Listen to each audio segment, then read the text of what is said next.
There was a sentence written in a stranger's notebook that made her cry in a cafe, and she couldn't explain why, not at first, because it was just 11 words on a page that someone had left behind.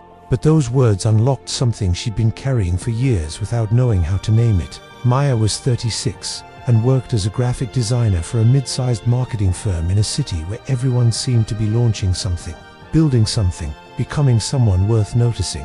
She lived in a studio apartment with a view of other apartments, and she was good at her job, reliable and competent, but not exceptional, not the kind of person anyone would write an article about or ask to speak at a conference. She had friends, a few close ones, and some she saw occasionally for drinks or dinner. And she dated sometimes, though nothing had lasted more than a few months in the past 3 years. Her life was fine, comfortable even, but fine had started to feel like failure. It began with small comparisons, the kind everyone makes without thinking. A former classmate posted about starting her own design studio, and Maya felt a flicker of something sharp in her stomach, a mix of admiration and inadequacy that she couldn't quite separate. A co-worker mentioned buying a house, and Maya smiled and congratulated her. But later that night, she lay in bed doing math in her head, calculating how many years it would take to save a down payment, how far behind she was from where she thought she'd be. Her younger cousin got engaged, and Maya was genuinely happy for her. But at the family dinner, she felt the weight of her aunt's careful questions, the ones that sounded kind but landed like stones. Each moment alone was bearable, easy to brush off, but together they accumulated into something heavier, a constant hum of not enough that followed her through her days. She started measuring her life against invisible benchmarks she couldn't name, but somehow knew she was missing. She should have advanced further in her career by now, should have more savings, should be in a serious relationship or at least know what she wanted, should have traveled more, read more, learned another language, taken up running, developed a signature style, anything that would make her life feel significant instead of small. The weekends were the hardest. She would wake up Saturday morning with good intentions, plans to be productive or adventurous or at least present. But then she would scroll through social media and see people hiking mountains, hosting dinner parties, working on passion projects, and the energy would drain out of her like water from a cracked glass. She would spend the day half doing things, starting a book and putting it down, cleaning one corner of her apartment and leaving the rest, ordering takeout and eating it in front of a show she wasn't really watching. And by Sunday night, she would feel exhausted despite having done nothing, tired from the effort of feeling like she was wasting her life. Maya didn't talk about this with anyone, not directly. How do you explain that you feel like you're failing at something you can't define? Her friends would have told her she was being too hard on herself, that she was doing fine. That comparison was pointless, and she knew all of that already, knew it in her head, but the knowing didn't make the feeling go away. So she carried it quietly, this sense that everyone else had figured out some secret to living that she had missed, that they were all moving forward while she stood still, watching from behind glass. One Sunday afternoon in late spring, Maya went to a small cafe she'd never been to before, just to get out of her apartment, to be somewhere that wasn't her couch. The cafe was nearly empty, just an older man reading a newspaper in the corner and a woman working on a laptop by the window.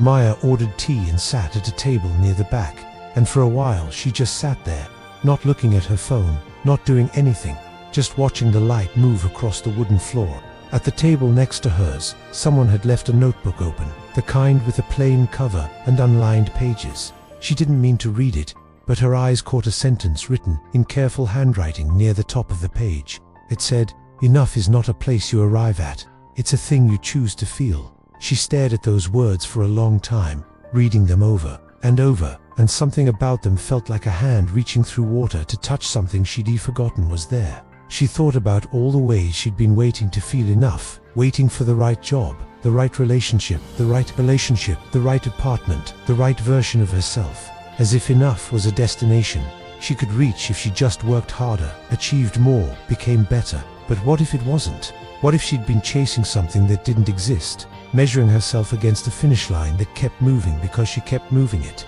Maya left the cafe without finishing her tea, walking slowly through streets that felt different somehow, quieter, as if the noise in her head had turned down just slightly. She went home and sat by her window, looking out at the ordinary view she'd stopped really seeing, the other buildings, the small patch of sky, the tree that was just beginning to leaf.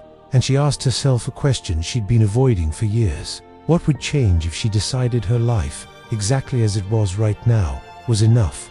Not perfect, not finished, not impressive, just enough. The question scared her because it felt like giving up, like settling, like admitting defeat. But as she sat with it, she realized it wasn't about lowering her standards, or stopping growth, or pretending everything was fine when it wasn't. It was about releasing the exhausting belief that her worth depended on being more than she was, that her life only mattered if it looked a certain way, that she had to earn the right to feel okay about herself. She started small, practicing in moments when the old feeling would rise up.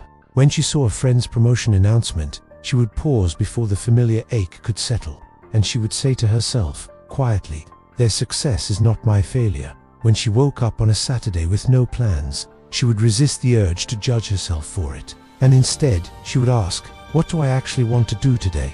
Sometimes the answer was nothing, and she would let that be okay. Sometimes it was take a walk, or call a friend, or sit in the park with a book, and she would do that without needing it to be remarkable. The change wasn't dramatic, and it wasn't fast. There were still days when the weight came back, when she felt small and behind and insufficient, when she compared and despaired and wondered what was wrong with her. But slowly, over weeks and then months, she noticed she was carrying less. The tightness in her chest came less often. The scroll through social media felt less like self-torture and more like just looking at pictures. She stopped tracking invisible benchmarks and started noticing what was actually in front of her. She started choosing what to measure herself against. Not other people's lives, not an imagined perfect version of her own life, but something quieter and more personal. Am I kinder today than I was yesterday? Am I doing work that feels honest? Am I present with the people I care about? Did I rest when I needed to? These weren't questions with right or wrong answers, just gentle check-ins that reminded her she was already doing the best she could with what she had. One evening, Maya was having dinner with her friend Rachel, and Rachel mentioned feeling stuck, like everyone else was moving forward and she was just treading water. Maya recognized the feeling immediately, that old familiar ache, and she almost offered the usual reassurances. But instead, she said something different. She said, "What if, where you are right now, is exactly where you're supposed to be?" Rachel looked at her, surprised, and then her eyes filled with tears, the kind that come when someone says something you've been desperate to hear. They talked for hours that night about the exhaustion of never feeling like enough, about the invisible weight of trying to live up to standards that didn't even belong to them, about how much energy it took to constantly perform worthiness. And Maya realized that in offering Rachel permission to be enough, she was also offering it to herself, over and over, until maybe one day it would stick. Maya still worked at the same job, still lived in the same studio, still had the same ordinary life. Nothing had changed externally, but inside, something had shifted. A quiet rearrangement of what mattered and what didn't. She stopped waiting for her life to become impressive and started living it as if it already was not, because it looked a certain way, but because it was hers, the only one she had, full of small, ordinary moments that didn't need to be anything other than what they were. And on days when the old feeling crept back in, when she caught herself measuring and comparing and finding herself wanting, she would remember the sentence in the notebook at the cafe, the one that had reached through the noise to find her. Enough is not a place you arrive at. It's a thing you choose to feel. She would close her eyes and choose it, not perfectly, not forever, but for that moment, for that day, and it was enough. If this story resonated with you, if it made you think about the invisible benchmarks you've been measuring yourself against, I'd love to hear from you. What would change in your life if you decided, right now, that you were already enough? Share your thoughts in the comments below. And if you know someone who needs to hear this story, someone who's been carrying the weight of never being quite good enough, please share it with them.